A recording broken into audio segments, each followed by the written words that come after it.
This is my Honesty Ched Glow. Got the seed from Chelsea years ago. It's beautiful. It just sows fresh every year. I never have to plant it. Just keeps going. There's a bumblebee there, look. Bumblebee, yes. Mm-hmm. Yeah, the bees are all out. Mm-hmm. These are various different geraniums, mostly cultivars of Phaeum, the lovely shade-loving one. Oh, yes, yes. I was going to say about that Honesty, that's the orange-tipped butterfly likes to feed on. Yes, it does. The caterpillars like it. Yes. And hedge garlic, those are its two favourite things. Lovely epimedium. I forget the name of that one, but it's got a beautiful sort of ambery cream flower. I cut those back about 2 weeks ago, and this is all just the fresh leaves coming up and the lovely flowers on it. More of the self-sown Honesty. Trillium, Chloropetulum. Looking very healthy. Yes, don't like to boast, but I grew that from seed as well. You do like to boast. I do like to boast. Yes, very nice, yes. And we've got some Coreodalis coming through. I forget the name of that. It could be Beth Evans.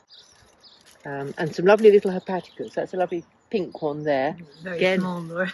That's very small. Getting grown from seed.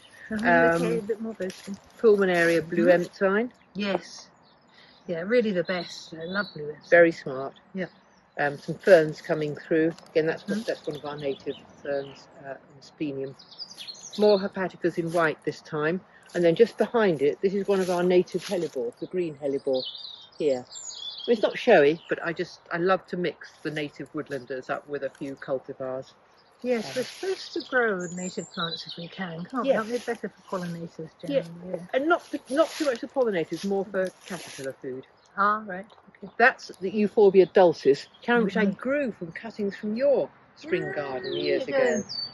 They all took, and they're all popping up. The hare's got a use for the tortoise after all. This will be a Belvalia when it comes out in flower.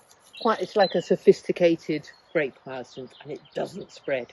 Right. So that's very, very unlike Mascari. Yeah, exactly. Grape hyacinth. Exactly. Some primroses coming through. This, of course, going over slightly now. It's been fabulous for about a couple of months. That's Hellebore arcutifolius. Oh, it's ginormous. And this gorgeous little woodlander got this blue flower. I got that from Billy Carruthers. I don't actually know its name, but the label's still here, so we can sort that out. I can't actually read the label. Don't worry. Don't worry. I'll. No, can't read. I need. Nora, you've got your glasses there. For goodness' sake. It's Syntheris, subspecies stellata. Glasses didn't make a great deal of difference.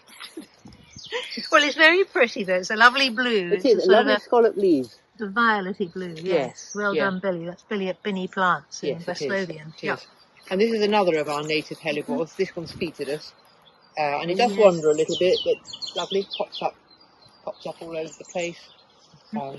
More of this lovely Ched Glow Honesty. This was a ribes called Amy Doncaster. Lovely white flowers, just going over. That's been very pretty. Yeah, that's about it. That's the spring border. Very nice, Laura. Very, very nice.